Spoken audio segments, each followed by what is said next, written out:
Welcome, everybody, to the Contextual Christian Church Bible Study, where today we're going to get into 2 Kings chapter 23, verses 1 to 15. Everybody bow your heads. Father, as we go into this Bible study, I pray that in this Bible study that we'll get maybe we'll get into some fun facts with Josiah. Maybe we get into some fun things with what's left of Judah specifically, or maybe we can get something that'll help us, give us the strength we need to continue going, to continue doing the things that we need to do, to continue making the sacrifices we need to make, and to continue following your will and your way. In Jesus' name, amen.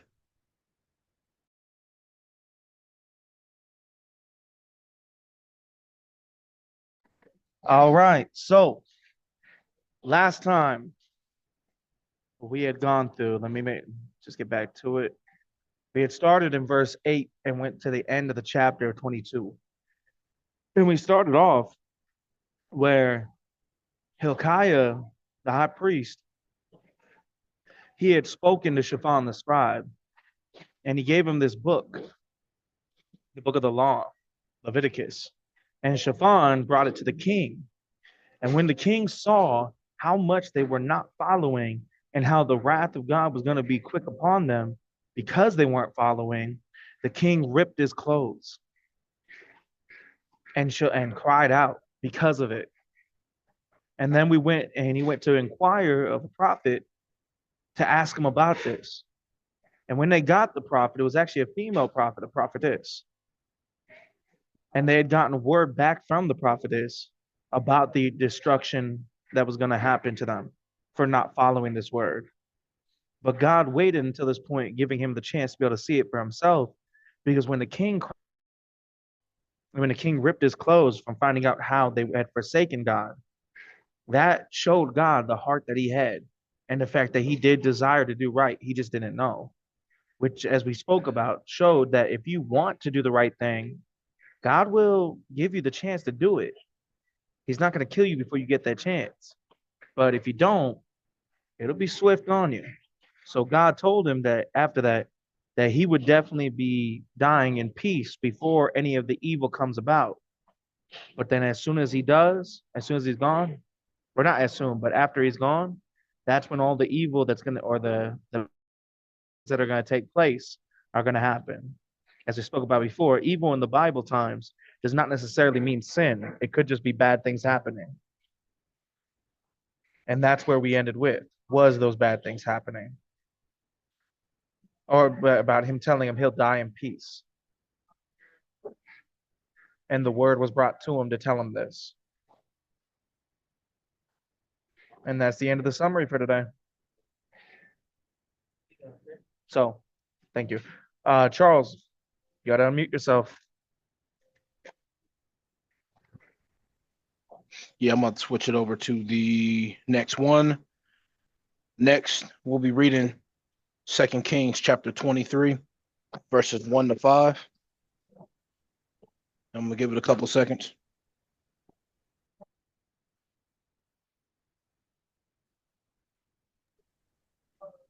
Verse 1. And the king sent, and they gathered unto him all the elders of Judah and of Jerusalem. And the king went up into the house of the Lord, and all the men of Judah and all the inhabitants of Jerusalem with him, and the priests and the prophets and all the people, both small and great.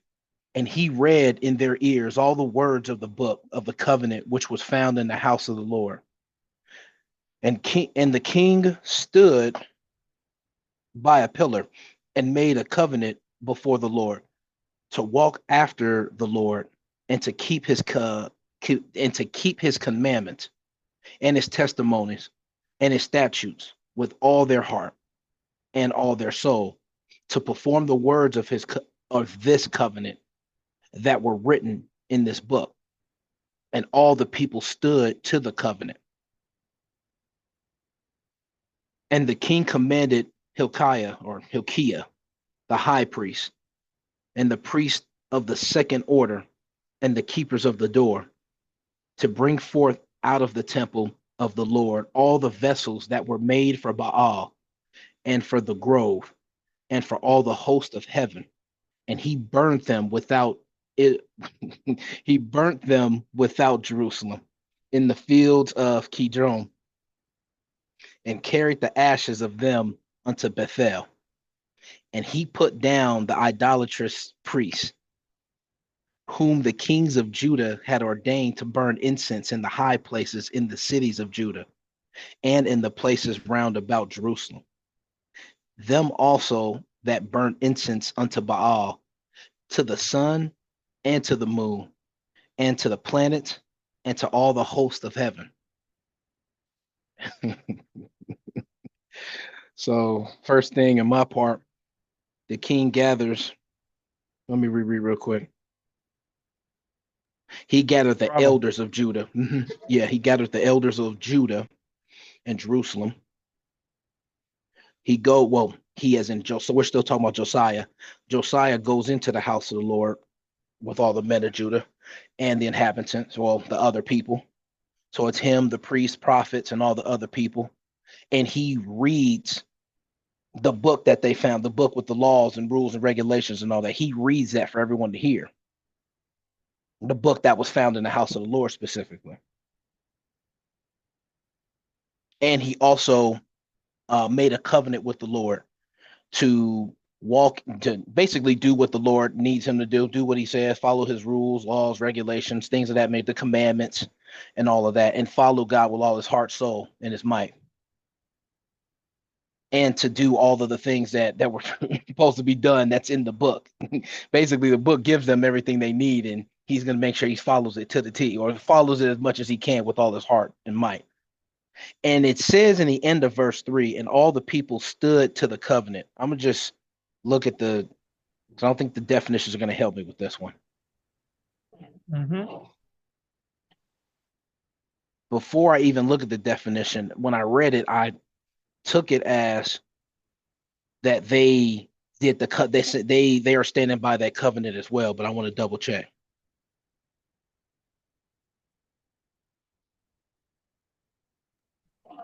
Yeah, stood to, stick to, Yeah, so stuck they're to. sticking to the covenant as well as the Josiah. So they're with him and doing the covenant and standing on this covenant of following the Lord's will, the way, rules, regulations, commandments, and with following them with their heart and might. Nice. We finally read some positive things. Mm-hmm. And then after that, Josiah commands Hilkiah to and the other priests and keepers of the door. He commands them to command them to all the stuff that we read in previous chapters built that were built for other gods that are in the house of God. Take all that stuff out. The stuff made for Baal, the stuff that the high priest burnt, the groves, the incense and stuff. Take them out. Not only get them out, but get them out of Jerusalem. Just get them out of the land. Period. So he's telling them that this is garbage disposal. This is waste management of all of these things that Exactly. represent other gods, all the idols and stuff. So now they're doing waste management of the stuff that doesn't pertain to God. And let me read 5 because I want to make sure, because this is the first time I've seen it say, and he put down the idolatrous priest. I want to make sure when he said put down, he killed them. Yeah, exactly. It's just the first time normally we read they smote, they destroy, Yeah. there's all kinds of different ways this is the first time I've seen it say they put down, because we put down dogs when we think about that. But that's a perfect way to compare it. You're putting down a dog. Now that you put it that way. Yeah, he took out the priest that burn the incense in the high places, that does all the things that are against the Lord, that worship those other deities. He's getting rid of them too. Exactly. Those who burns incense to Baal, who go to the sun, the moon, the Sagittarius, getting rid of them too. So now this is waste management and cleaning house and what I'm reading about. after the covenant was after Josiah and the people make that covenant and swear by that covenant. Now it's waste management. This is funny. And the only thing I can say to that is a lesson in today. We are all working on getting rid of certain things in our lives, like waste management in our own lives. The only example I can think of right off the bat is music. I don't listen to a lot of the same music I did before. I had to do waste management myself. When it comes to the music, I'm trying to think of something else I had got rid of as an example of waste management. But I'm gonna let you guys might have an example. Yeah, well, I mean, this is a perfect example of the opposite of what we've seen recently. When being on Facebook and I'm seeing people promote shows like Power that are supposed to be Christians. Ain't no way you're Christian watching that show. Not because it has gangsters and stuff in there, but there's so much nudity and adult film scenes that are in that show. It's a lot of them. It's a lot. It So is a lot. in order to watch that show and be able to enjoy it, you'd have to know when they're coming, fast forward through it, and hopefully you don't see nothing in the process. But how often are you going to be able to find that spot and pass through it before you actually see something? One example. So not just the music, but the movies, the video games, everything. It goes to show. But there's another thing in here that atheists get wrong about the Bible. And I'll give this question to Chris, because you might be able to get this one. What in here is something that atheists claim doesn't exist in the Bible that actually we just read here? To be honest, I don't really know. I don't know a lot about atheists. I just know that they don't. Aren't they the Okay. ones that say they don't have a God or something like that? That God isn't real. Yeah, they believe that God isn't real, or at least that what's described as God is not real. So, Okay, I don't know a lot all about right, then never mind. Bad person to ask that question to. Charles, will give you the chance. It's something that we actually talked about before you got baptized. Oh, then I wouldn't. I was gonna say I don't know now. Really, it's It's been a been a long long time. time. Yeah. Planets. The fact that it brings up planets. Oh, oh, go ahead. Yeah, I know where you're going with this. Okay. People, whenever they want to deny the Bible and deny God, they'll always bring up something. Well, it's just a story. It doesn't even have all the stuff that's really like in life. Like there's no planets, there's no stars, or there's none of that. Just like the sun and the moon. And it's like what? First of all, I haven't done the research to see if it's there. That's what I said at the time. That's what I told Charles. Secondly, as we see from here, all it takes is some time to read. Because here we literally have where it's talking about they were worshiping the planets. Now, there's an example in Greek times of a planet that was worshipped. Chris, do you know the Greek god that's planets named after? it. It's one of Atlas? the planets in our solar system, in our galaxy. Mhm. Nah, There's actually a couple, actually, but Saturn. Saturn is a Greek god, and Uranus is a Greek god. oh, okay. I played God of War. I should know this. Yes, you should. So, with that being said, we have evidence of here that the Bible even talks about these things. Yes, obviously the planets exist. Yes, it's in the Bible. We hear the same claim from people when it comes to dinosaurs. Well, where are dinosaurs in the Bible? The Bible literally talks about beasts of the field, separating them from the cattle. Now, Charles, would a horse be considered a beast of a field? No, we already have the biblical example of that. Wouldn't that be a colt? Yeah. Well, even still, like lions, maybe. Okay, cool. Dinosaurs too. Great. Well, Not a what's freaking funny is horse. what's funny is we already got a biblical definition of a lion. It actually said a lion what chapters ago when it was supposed to maul somebody. So Yeah, if you actually like you said, if you actually take the time to read into it, you'll have the differences and naming exactly. different things. And that's the bottom line of it. if people just took the time to actually read all these supposed, because that's the number one thing I hear from people who don't take the time to read. Well, the Bible is just, it doesn't have, I have so many questions that are unanswerable. Nobody can answer my questions. You know what my response to that is, Chris? What do you think my response is? When people say, well, I have so many questions that the Bible can't answer. People can't answer. Well, why don't you tell me what the question is? That's my response every single time. Tell me the question. If I don't know offhand, I can look it up and figure it out. Every single time. And so it's so funny to me that all it takes is some time of reading. That's it. And you'll find that it's there. But as with the planets here, sun, moon, and the planets, and to all the host of heaven, okay. That also goes to show something else. What is the host of heaven, Charles? Do you remember? Those that are in heaven, just whoever's up there in heaven, the angels, Jesus, God. There you go. I was about to say, like, yeah. So the different angels and stuff. So now when we're talking about worship different angels, yeah. Every single false god was once an angel. So they're literally doing this, but they're also worshiping the planet, the moon. Now, as we've seen from cultures, Chris, in history, did anybody worship the moon? Yeah, wasn't there certain tribes, like Native American tribes, that did it? Mm-hmm.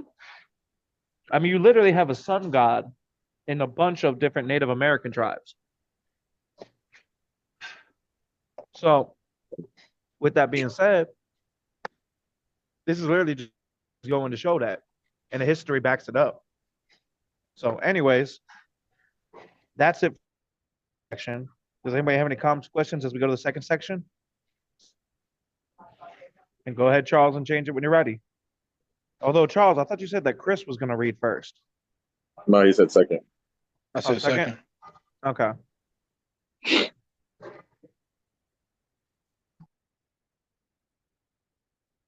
All right. Continuing in 2 Kings chapter 23, verses 6 through 10. And he brought out the grove from the house of the Lord without Jerusalem unto brook Kidron, and burned it at the brook Kidron, and stamped it small to powder, and cast the powder thereof unto the graves of the children of the people. And he brake down the houses of the Sodomites, and he brake down the houses of the Sodomites that were by the house of the Lord, where the women wove hangings of the grove, or for the grove, sorry. And he brought all the priests out of the cities of Judah, and defiled the high places where the priests had burned incense, from Geba to Beersheba, and break down the high places of the gates that were in the entering of the gate of Joshua, the governor of the city, which were on the man's left hand at the gate of the city. Nevertheless, the priests of the high places came not up to the altar of the Lord in Jerusalem, but they did eat of the unleavened bread among their brethren. And he defiled Topheth, which is in the valley. Okay. And he defiled Topheth, which is in the valley of the children of Hinnom, that no man might make his sons or his daughter to pass through the fire to Molech.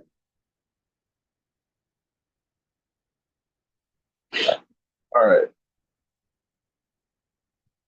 So we're basically continuing. Before you go, I have to add one thing that just came up recently that you wouldn't know. So I want to add it real quick. So focus on what's being written, what you're about to say. I got to add this point real quick. There was a video on Facebook that popped up on my feed 2 days ago, or less than a week. Let me say that, where he was bringing up these gods, Baal, Molech, and he brought up Baal, the one of the child sacrifice. Now, the problem with that is Baal is a deity of a different religion. That's true, but he wasn't the only one that desired child sacrifice.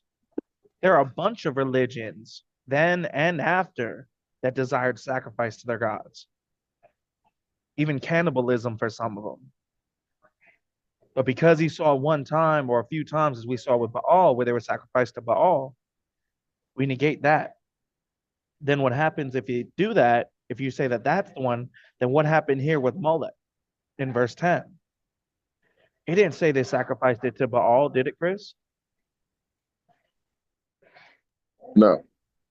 No, it said it passed through to Molech.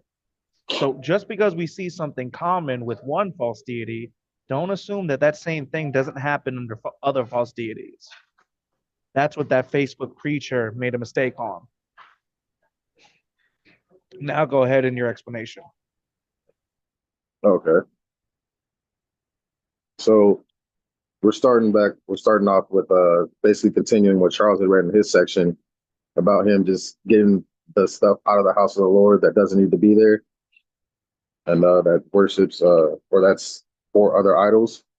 And it says he took out the grove, and he took it to the brook Kidron, burned it, stomped it to powder, and then cast it over the graves of the children of the people. So he just spread it over there. And it says he broke down the house of the Sodomites, where that were near the house of the Lord. And where it says the women wove hangings for the grove, is that like dream catchers? Hold on, one problem. What's a sodomite? Prostitute. Yeah, remember, Gigolo. I'm always give you this correction every time you make that mistake, because something you definitely got to work on. When a word is not a normal word used today, or if it don't know, regardless of either one, it could, because you know what a sodomite is because we went through it already. Right. What if somebody listens to this video later on? They may not know what a sodomite is. Even if it's a word you know what it means, if it's a word that's not common today, you need to explain that too, not just the ones you don't know. Got you. All right. And it's not for your sake, it's for the sake of others who will hear this later. Right, I understand. All right. Go ahead and restart. But yeah, that's what I was talking about. Real quick, the wool where the woman wove hangings for the grove, is that like dream catchers? That's kind of what I pictured when it said That's that. what I'm thinking of, but give me a second. Let me look it up.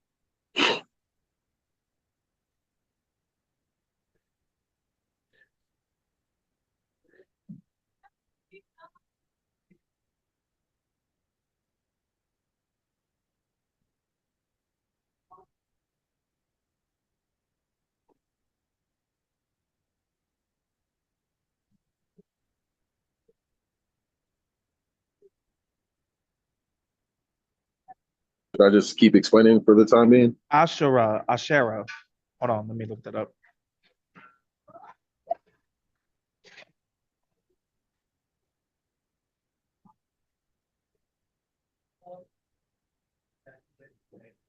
Weave hangings for Asherah. An Iron Age timeline. What is Asherah?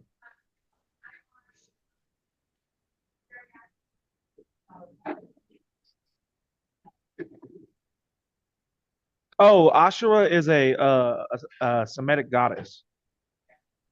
So it's another deity. So they're making these weavings for another deity, like a tapestry. Okay. I got you. So it's false images. It's a Canaanite goddess of fertility. And in that religion, she is the mother of Baal. Gotcha. All right. So he's breaking down the gigolo houses that were near the house of the Lord. And this is where they had, you said it was Ashura or something like that? What would you say? Yeah. It basically, So like, you know, Ashura, the death god in One Piece in Japanese culture, yes. pronounced the same but different person, different religion. Okay. So these things were dedicated to her for he said for fertility. Yeah, she was What's the going on goddess about of that? she was the goddess of fertility in that religion. Much like Okay. So, Easter, the name Easter comes from the pagan god Ishtar. Ishtar is the goddess of fertility in that religion. Notice a trend? There's a lot of religions that have gods and goddesses of fertility that they worship to.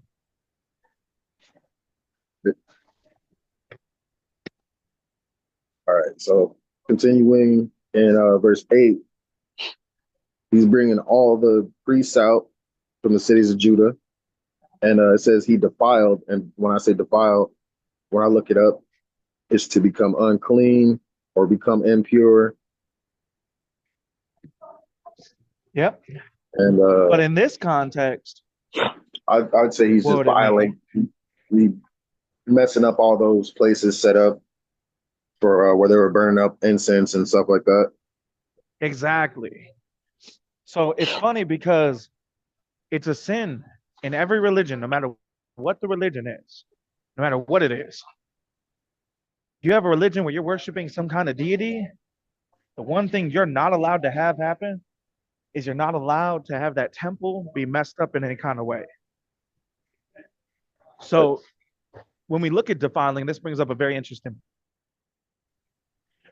Defiling something that is sinful is a good thing. It's only when you defile righteous things that it's a problem. But normally, when we think of the word defile, we only think about when something righteous is made bad. We don't really think about the times where the bad thing is being defiled, which is a good thing. Right. And that also goes against something that people teach.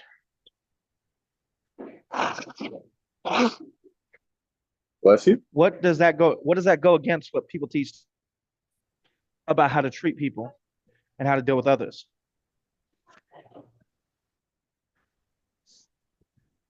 Say again. So what does that show, or what? How do people say you're supposed to behave or treat when it comes to people of different faiths? You're supposed to treat people how you want to be treated. Is that what you mean? Yep. Yep. They're not hurting you. Leave them alone, right? That type of idea. Right. But in a circumstance like this, what if they're in your house? What if they're in your area? You set up if we set up a Christian city someday, and then people come in, the statues, or they got dream catchers, then what are we supposed to do in that situation? Well, in today's day and age, what people would say is, well, so what? They're not harming you. But in reality, you are. Because even having that false ideology around can manipulate the following it instead of following truth, in which case you put their souls at risk, right? So Right. the Bible does not teach to live and let live. It only does that when it's someone outside. But whenever it's someone inside your own house, inside your own family, especially that of your kids and wife, it always requires that your entire house be following, not just you. That's what I was going to break it down into, and the point of that. You? All right, go ahead and continue. All right. So after messing up all the places where they burning the incense, all the way from Geba to Beersheba, he's taking down the high places of worship. He says of the gates that were entering, of the gates that were in the entering. So at the entrance of the gate of Joshua. And then, well, let me see what that says.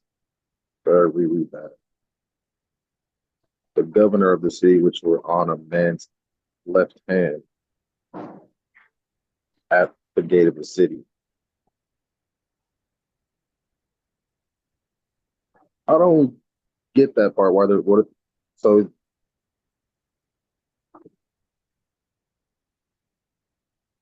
oh, Joshua was the governor. Okay, got it. Mm-hmm. I got it.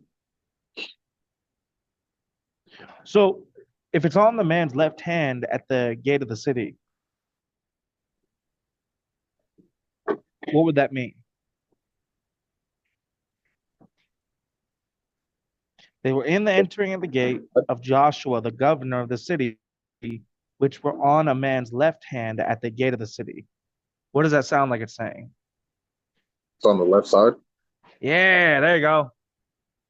So when they're facing the gate of the city, it's to the left of it. It's just giving you a location. That's all. Gotcha.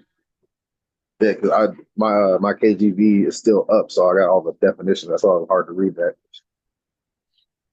If you click on the KJV part and switch it to KJV Lite, the definitions won't be in the way, and you can go back to them when you need to. Yeah, that's what I usually do. But I don't know. I don't know why I didn't. It's fine.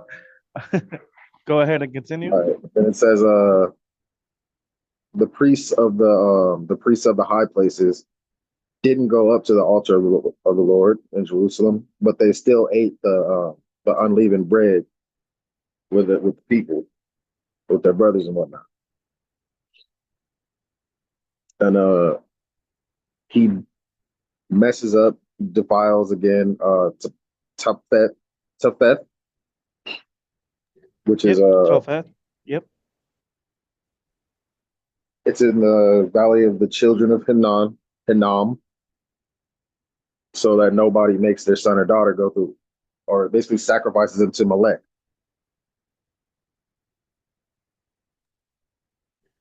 Good. Yeah, that's where I stopped at.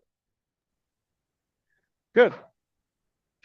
So we see basically every time that they have a man of God who's truly trying to follow God 100%, what is the first thing they always did? First thing they did was read. That was the very first thing they did. Then what's the second thing that they did? They would realize their mistakes. And not just the mistakes of them, but also the mistakes and the sinful things that are going on around them. And then after realizing their own mistakes and the mistakes of the people and the things around them, then what would they do? They'd get rid of or break down the things that were wrong that were around them. And they do their very best to do right by God with them. We see this constantly with all of them, every single time.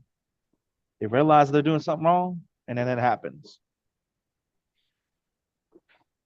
But then the moment they have somebody who's not truly trying to follow God, even if they're trying to give 90%, now this one goes into a question. What did we see every time somebody was halfway following God, Chris, in the past chapters?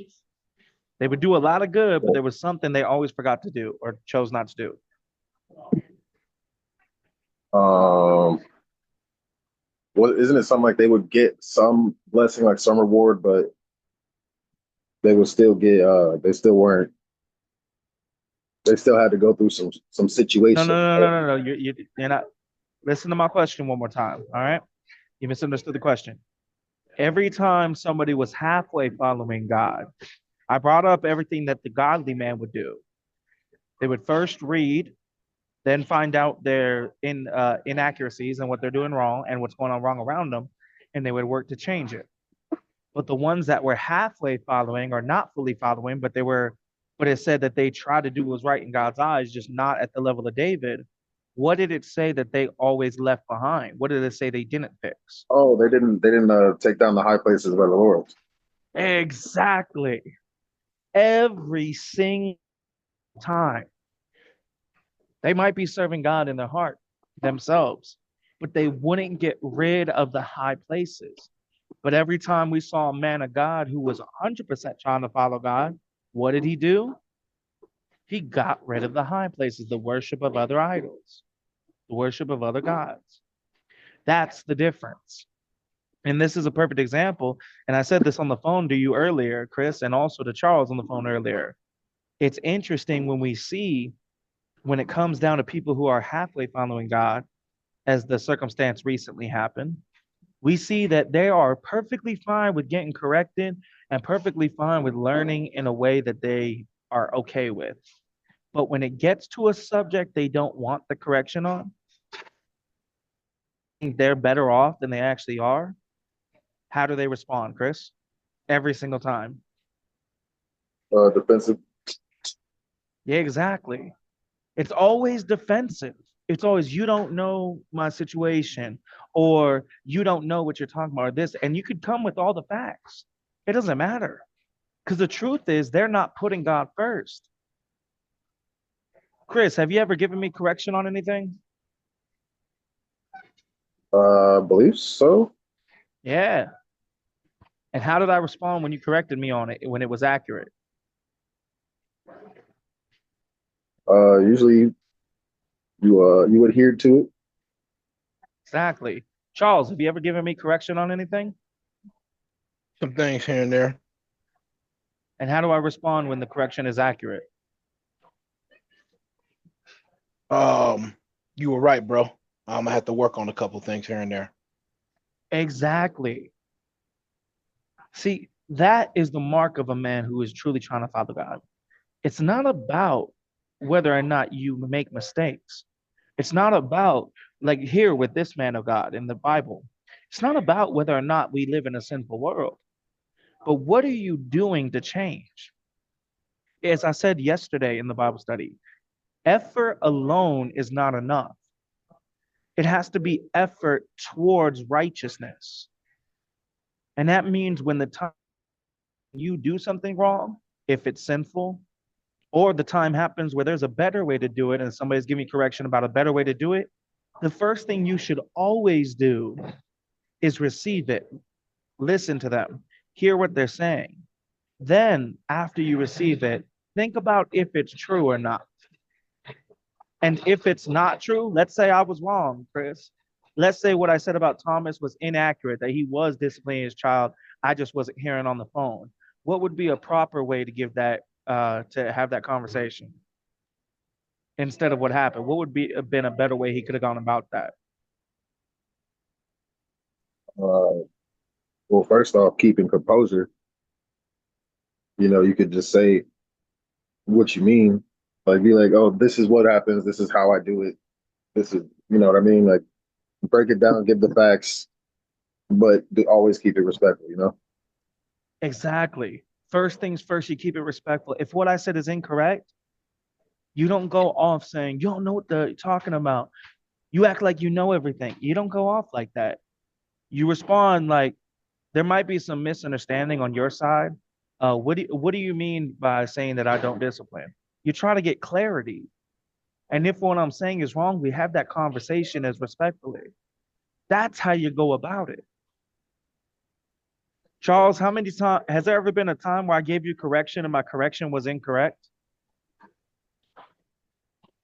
Oh, I'm unmuted. Yeah, there was a couple times. Exactly. And what happened when my correction was incorrect? How did we go about that?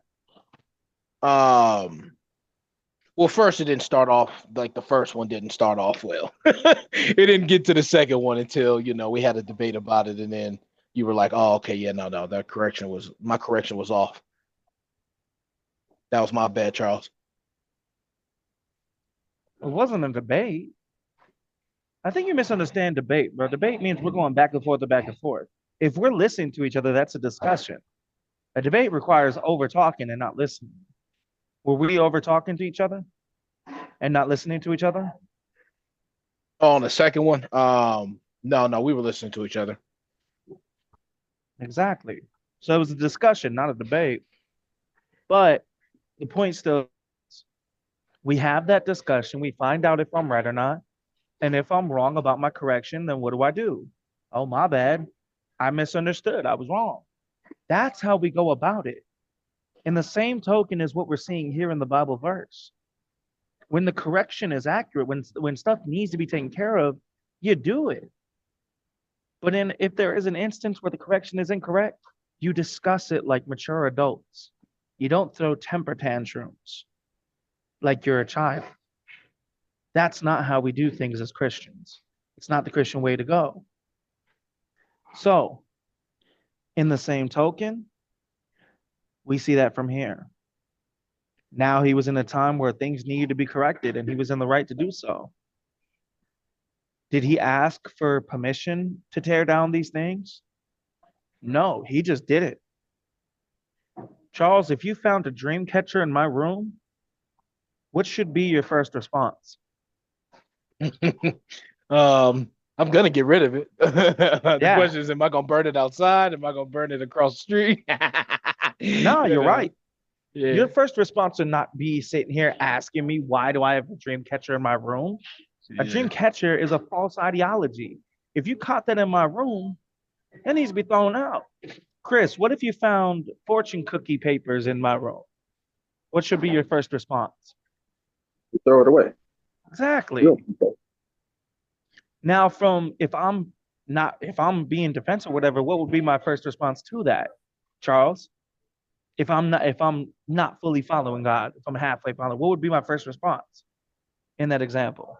As far as being, well, you with your response would be like, where does No, it say no. I that the said Bi- if oh, I'm not me personally. If I'm not okay. trying to follow God, like a general person, if I'm just like halfway following, what would be my first response to you throwing out my dream catcher?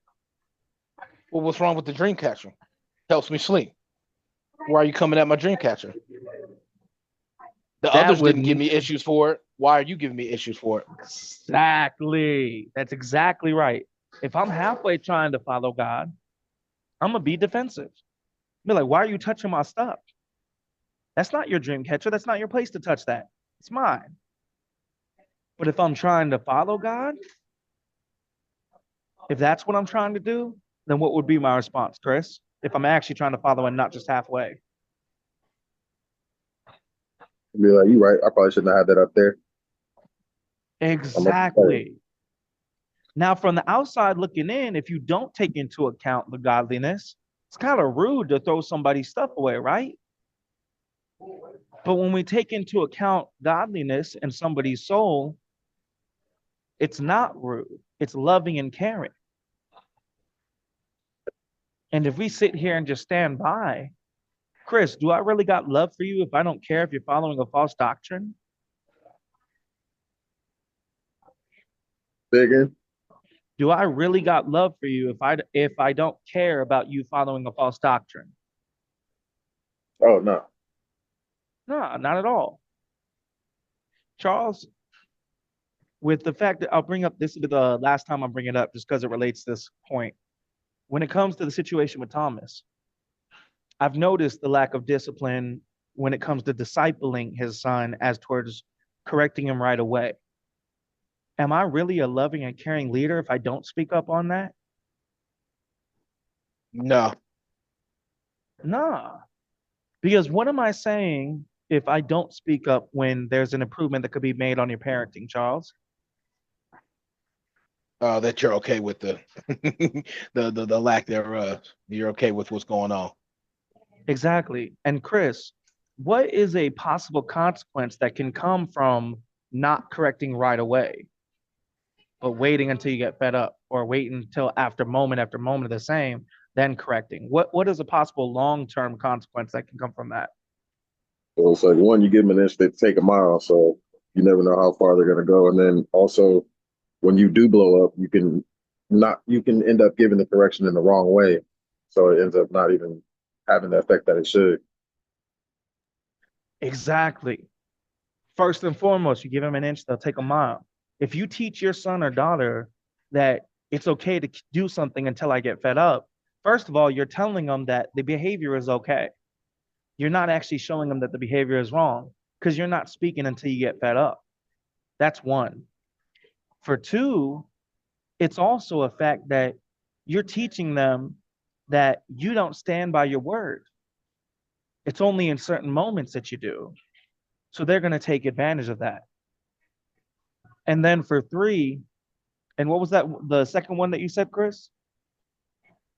Oh, that when you end up blowing up on them and you don't Yeah, get the the correct. blowing up. If you're waiting until you're fed up with someone, you're not going to come down on them in a way that you're supposed to. Chris, if I just tell my son to go away, am I teaching him why he can't be here right now? No, No. If I've had a conversation with him before saying to not talk while I'm on the phone, does that help him understand why not to talk while I'm on the phone? Does that help him to understand what's going on? I don't think I heard No. that right. Say it again.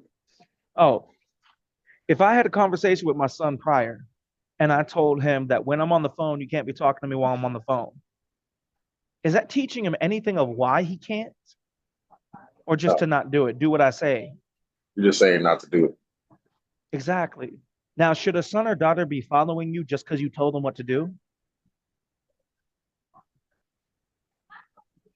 I mean, not really, but they should be. That See, goes too it's deep. a hard That question. goes too deep. See, it's a hard question, right? It's like, should my son or daughter be following me just because I told them to do something? Well, it depends on circumstance. Yeah, Is it just giving instructions in general, or is it teaching them right or wrong? Well, if I teach them something right or wrong and what I'm saying is incorrect, should my son or daughter follow me? No, they should do what's right. Let's say I'm older and I have a son that's getting married, and there's a disagreement between me and his wife to be. And what his wife said is actually accurate, and what I said was wrong. Is my son supposed to side with me, Charles, in that circumstance? Repeat the question again. Let's say I'm older and I have a son, my son's getting married, his wife to be and I are having a debate, a strong, passionate one, and she's actually right and I'm wrong. Is my son supposed to side with me or his wife in that situation? The wife, if she's right. Exactly. See, there are times where we have to obey our parents. That's true. But a lot of times when it comes to whether or not something is right or wrong, it depends on if the parent is right or wrong. If the parent is wrong, you don't follow the parent. If your parent tells you to go steal from a store because they don't have money for food, is that what you're supposed to do? No. You look up into different charities and stuff and see if there's another way that you can get food the right way. That's what you do. So if the parent is telling you to do something that's wrong, you don't follow the parent. But if you're teaching a kid, go away because I told you so, all you're teaching them to do is do what you say. But on top of that, if you're waiting until you get fed up, you're showing that you don't mean what you say because you're waiting and waiting until you do it. Teaching the kid that you give an inch, you get a mile. And then lastly, as Chris brought up as the second thing, if you go off, you run the risk of exploding. If you explode on your children, instead of responding to them as a gentle parent should, you put your livelihood and your relationship's livelihood in a real predicament with a lot of risk. What if your son has an anger issue? What if the baby mom has anger issues? What if the son becomes manipulative and lying like the mom does? There's a lot of problems that can come from inconsistency. So when an improvement is given as a suggestion, and I'll say this last part, Chris, is Thomas in sin for waiting to correct his son and then telling his son to go sit down?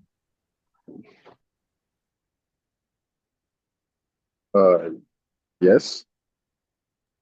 No. What No. would be the sin? I don't know. Depends. Mm, Is- it's like I'm trying to thread the needle there, but it's like if you know he's doing something that's wrong, and you're not immediately correcting him, then I would say it's unwise, but I wouldn't say it's a sin because in order to be a sin, that in the Bible that goes against it, right? I get you. Yeah. So we don't actually have a verse that says waiting to correct your children is sinful. We do have a verse that says, train a child up in the way they should go, and when they're old, they will not depart. And we do have verses that show if you don't correct your children and it gets to be too late, we do have stuff for that. Charles, did we see anywhere in the verses where a priest did not correct his children and he got punished for it? Yeah. Yeah. Now, do you remember what the situation was? Something about he didn't correct his sons and they were sleeping around, if I remember correctly. Yep, with all the women that would come in the temple. Yep. So, but in that situation, did he wait and then correct them, or did he just not correct them at all? I don't remember any correction at all. Exactly. See, Chris, that's where the problem becomes sinful. If you don't correct at all, that's where it becomes a sin. But if you wait to correct, that's not necessarily a sin, but it is, you're not disciplining your child. You're punishing them, you're correcting them, but you're not disciplining them. And this is what I was going to get into yesterday. The root word of discipline is disciple. When I'm discipling somebody, I'm not just telling them when they're wrong. I'm training them, I'm teaching them, I'm correcting them immediately when something happens. That's discipling, that's disciplining. Punishing is me telling you you're in the wrong only when you're in the wrong. That's not disciplining. And that's what I was going to get into yesterday. And so we see that from here, going back to the verse, that's the comparison of halfway following God, as we've seen in previous verses, fully following God, as we see here. And then for those that are completely against God, we see in verse 10, where they even sacrifice their own children to these false gods. Now then, Charles, go ahead and switch it to the final one as I'll read the last section. Got it. Y'all don't hear the background noise, do you? A little bit, yeah. Oh, I wish y'all would have told me. I would have walked outside. I'm sorry. Let me. Not that bad though. Can't hear like a whole bunch. Yeah, but it's hypocritical with me expecting you guys to have silence in the background to the best of your ability if I don't, you know? I'm the leader. I need to stand on the same firmness. All right. So next time you guys hear background noise, I need you guys to let me know, please, so I can move to a quieter area. All right. Now then, 2 Kings chapter 23, verse 11 to 15. And he took away the horses that the kings of Judah had given to the sun at the entering of the house of the Lord by the chamber of Nathan-melech, the Chamberlain. No, that's Chamberlain, which was in the suburbs, and burned the chariots of the sun with fire, and the altars that were on the top of the upper chamber of Ahaz, which the kings of Judah had made, and the altars which Manasseh had made in the two courts of the house of the Lord, did the king beat down and break them down from thence, and cast the dust of them into the brook Kidron. And the high places that were before Jerusalem, which were on the right hand of the Mount of Corruption, which Solomon the king of Israel had builded for Ashtaroth, the abomination of the Zidonians, and for Chemosh, the abomination of the Moabites, Gom, the abomination of the children of Ammon, did the king defile, and break in pieces the images, and cut down the groves, and fill their places with the bones of men. Moreover, the altar that was at Bethel, and the high place which Jeroboam the son of Nebat, who made Israel to sin, he made both the altar and the high place he brake down, and burned the high place, and stamped it small into powder, and burned the grove. Again, going back into it, this is what we see here. When somebody's truly trying to follow, we see how that effort goes through. We see what it breaks down to. bottom line of it is that he wasn't playing no games. He didn't leave the high places while he's sitting here following somewhat himself, but then leave everything else behind. He actually corrected the wrong. He actually took care of business. And that's something that we can take forward as a lesson in ourselves.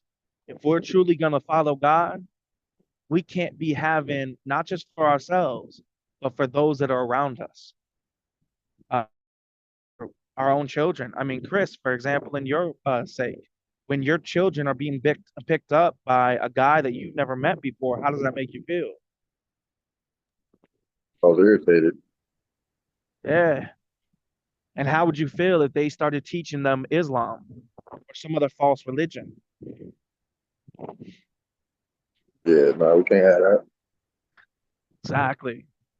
See, the biggest problem that comes in our lives is very rarely something that just pops out of nowhere.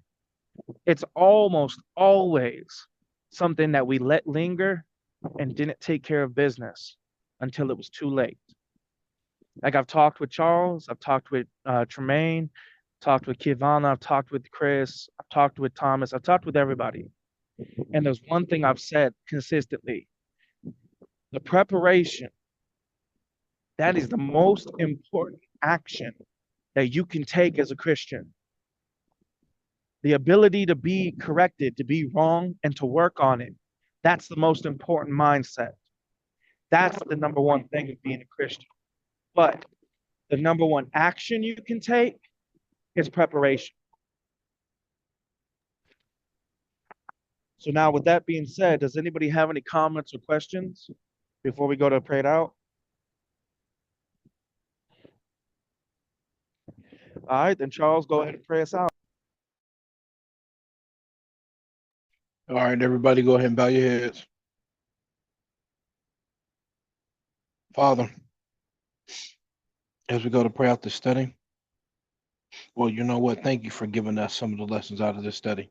Thank you for showing us the loyalty that Josiah has shown and how far he's willing to go to follow your will and your way. And what a great example that was, and how far we got to go in our own lives for ourselves, for anybody that wants to um, follow your will and follow your way, for anybody that wants to be a Christian. Yeah, separate from the Bible study. Pray you guys get some things done tonight, then get some rest. In Jesus' name, amen.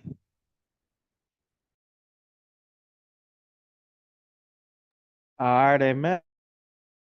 I'll go ahead and close it out, Charles.